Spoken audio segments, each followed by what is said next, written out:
ঠিক রাত ৩টায় যখন সবাই ঘুমিয়ে পড়ে, তখনই মাথার ভেতর সবচেয়ে জোরে চিৎকার শুরু হয়। হ্যাঁ, দিনের বেলা তুমি ঠিক আছো, কিন্তু রাতে তুমি নিজের কাছেই হেরে যাও, তাই না? এই সময়টাই সেই মোক্ষম সময় যখন পুরনো চ্যাটগুলো আবার খুলে দেখো, লাস্ট সিন করা মেসেজটা, লাস্ট গুড নাইটটা, আর হয়তো মনে মনে ভাবো ভুলটা কোথায় ছিল আমার। মনে পড়ে, তাই না, আমার লাইফে যে একটা মেয়ে ছিল, কিন্তু সে এখন আর নেই। এমন কেউ একজন যাকে তুমি নিজের থেকে ছাড়োনি, তুমি তাকে ভালোবাসতে, কিন্তু হারিয়ে গেছে।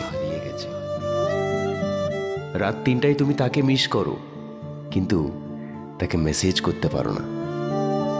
তুমি সরিও বলতে চাও, কিন্তু অনেক দেরি হয়ে গেছে।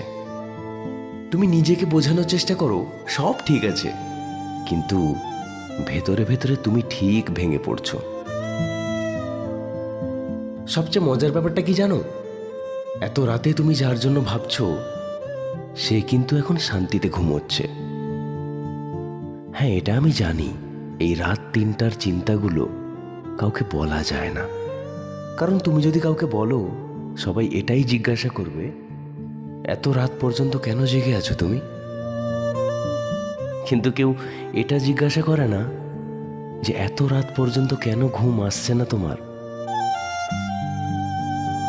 জীবনে কিছু অনুভূতি আছে যেগুলো শুধু এই রাতই বোঝে, কিন্তু মানুষ বোঝে না।